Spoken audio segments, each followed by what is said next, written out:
Okay, so, long hair, things have changed. Um, Pretty much doing the hermit thing right now.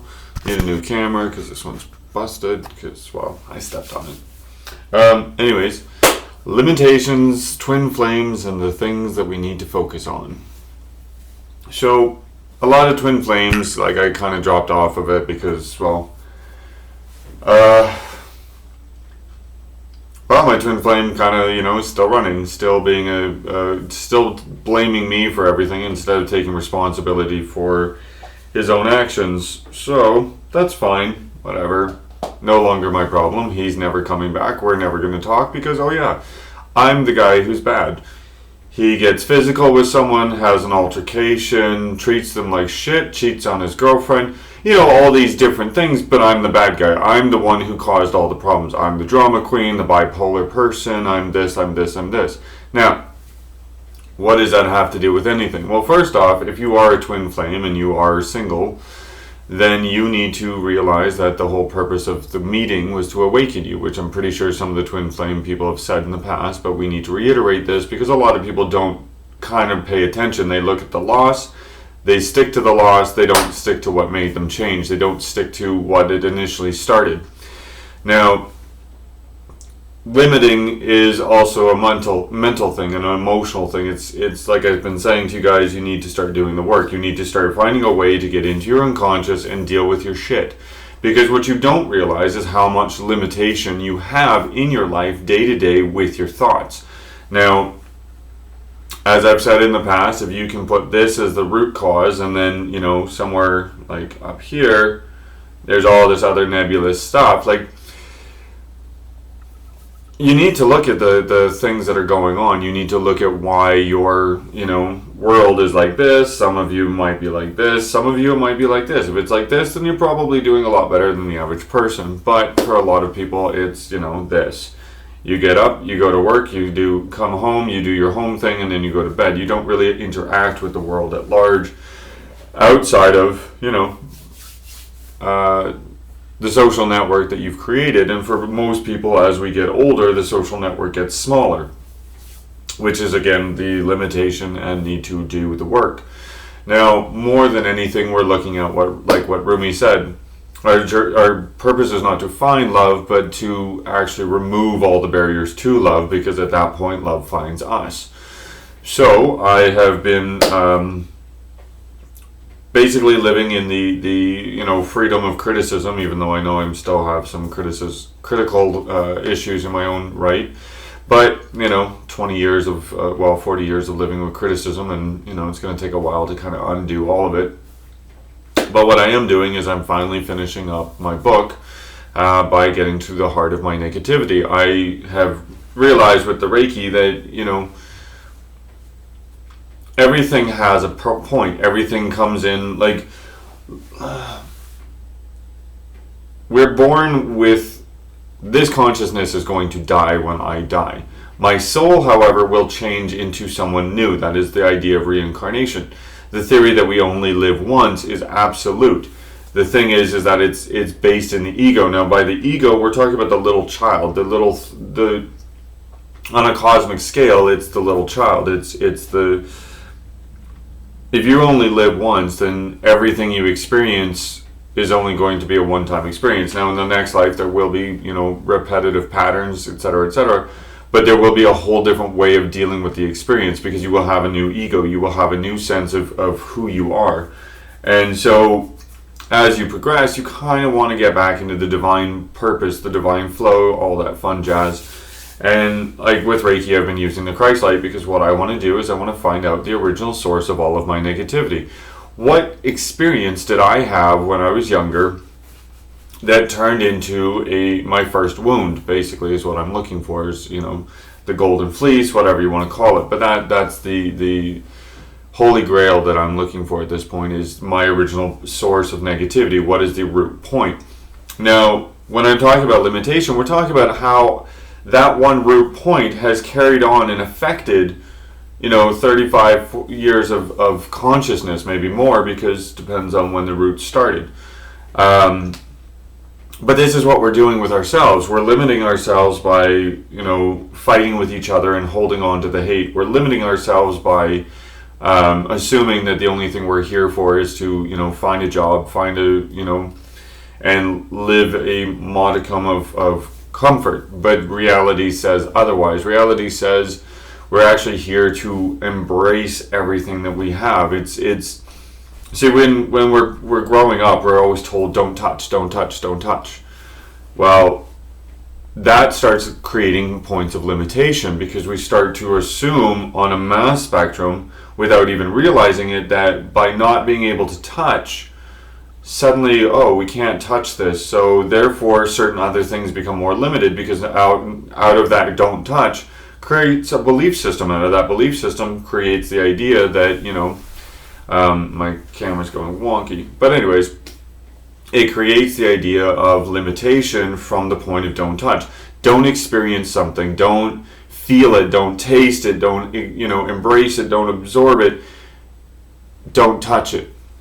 And now all of a sudden you have all these limitations that start building up on that one belief, because you're always told if you touch it, it'll break. If you do something, it'll be wrong. Blah, blah, blah. These are all the things that you need to be talking about as far as limitation. Now, I know I'm not putting this together succinctly, but you have to look at what you're doing to limit yourself.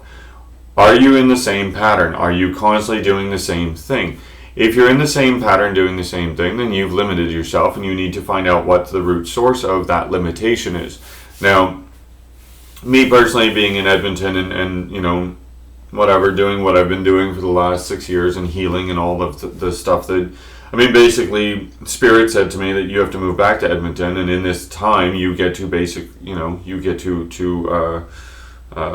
gestate, And so I've been gestating. I've been looking at everything that I can in the last 6 years in terms of my behavior, in terms of my limitations, in terms of my unconscious creating my consciousness. Now, the choices that we're making are all based in the unconscious. And again, I will say to you that if something in your past has fucked you over, then you need to deal with what it is in your past that hurt you. A lot of this new age shit says, don't worry about your past, don't do this, don't do that, blah, blah, blah, blah, blah. The only power is now.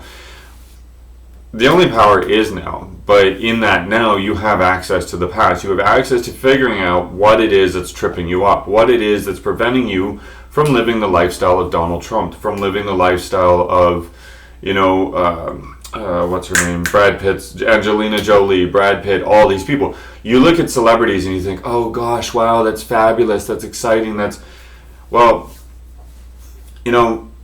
limiting, because you start to think they're fabulous. You take away the fabulousness from yourself, fabulosity from you, because you start assuming by making that creation of don't touch, you can't get anywhere. You can't do that. You can't, blah, blah, blah, blah, blah. Do you have a 10-year plan? Because if you have a 10-year plan, you can do pretty much anything. You just have to focus all your energy into that 10-year plan and make it happen. That's how you make a 10-year plan. That's what you do, right? That's how you make things go. So, what I want to leave you with in this mix mash little thing of what I'm talking about is that simple. Don't limit yourself, but look at your belief system. Look at your ideas. Look at how you view things. I'm not rich, but I'm sure as shit not poor, right? I'm not necessarily middle class or upper middle class, and I'm not lower class. I'm comfortable, but I'm still struggling. So what do I want to look at with that? I want to look at how I'm limiting myself. So what have I decided in my healing journey? That I need to get to the limitation, the true limitation, which is the root of my negativity, the source of my negativity, which prevents my consciousness from fully embracing all of life. How am I getting there? I've been using Reiki. Reiki has been helping me through the last 6 years to really get into things, because it's helped me to connect with my energy. It's helped me to connect with my blocks. It's helped me to connect with my soul. It's helped me to surpass the ego, which never sees a problem until it's too late, and get things clear. That's what I've been talking about with the twin flame thing. That's what I've been talking about with work, the work. Carl Jung says that, the greatest conflict between two people is the projection of the shadow. Well, guess what? Every time you're angry, you're producing shadow. Every time you hate someone, you're coming from your shadow. Every time you don't forgive someone and talk it out and work it out and move it forward, you're living in the shadow. Now, I understand that sometimes, you have to kind of like make closure and make it go, which is what I did with my twin flame, because my twin flame won't talk. He's just like, like I said, you're the asshole, you're the bad guy, I'm perfect, I didn't do anything wrong, so fuck you. That's his attitude. My attitude is, hey, why don't we sit down and talk about things and discuss how things went wrong? Let me tell you where I was coming from. Let's discuss the process so that we can eliminate a negative belief system. And that's what we as human beings need to do with each other when we're disagreeing, when we're arguing, we have to step back and go, you know what, I reacted, therefore something inside of me needs to be healed. Sorry that I reacted to you, it wasn't personal, blah, blah, blah. And then suddenly there's this miracle of healing that takes place. All of a sudden people start to be like, oh, I can forgive you because now I understand that you were not hurting me directly. And you know what that does? That's massive, because you don't walk away in a negative. Now, one quick story before I leave. There's a lady at work who, in the process of being trained, has alienated everyone around her. And even the words I'm choosing right now should make sense to you. Anyways, this woman, I found out she was talking behind my back about me and insulting me, and I was like, okay, that's creepy, because I already knew you were bad seed, because I watched her body language. I watched, I stood back. This is how I meet new people when I'm in an open environment, say like a party at a job, blah, blah, blah. I step back and I watch, right? I sit there and I make sure that I see things. I look at body language. I see how people are acting, reacting, da-da-da. This woman's body language was like, wow, red flags everywhere. No problem. Avoid her. Well, I did, until she started talking about me. Well, here's the example. One day I'm like, right after I find this, I kind of get a little bit reactive, so then I get a little bit upset, blah, blah, blah. I'm doing my Reiki stuff again, trying to get to the source of my negativity. I have this epiphany, and now suddenly I don't even care. Now suddenly I'm not even angry. I'm not even like, there's nothing there.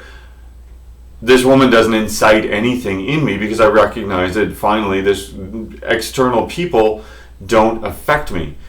Because I'm no longer affected, because I've healed what's inside of me that's been affected by her response, by her, This is what we're talking about, guys. Stop limiting yourself, because the more you start to think, no, the more walls you have. Go on an app. Go on a dating app and watch how many people are there year after year after year. Watch how many people say that this is exactly the perfect person. My twin flame is violent. My twin flame is angry. My twin flame is petulant, emotional, psychotic. And yet, I could love that person exactly for who they are. Because that is the acceptance of love. That is the unconditional.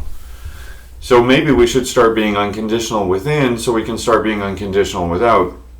I'm almost there. 6 years later, the Christ light's working, meditation's working, Reiki's working.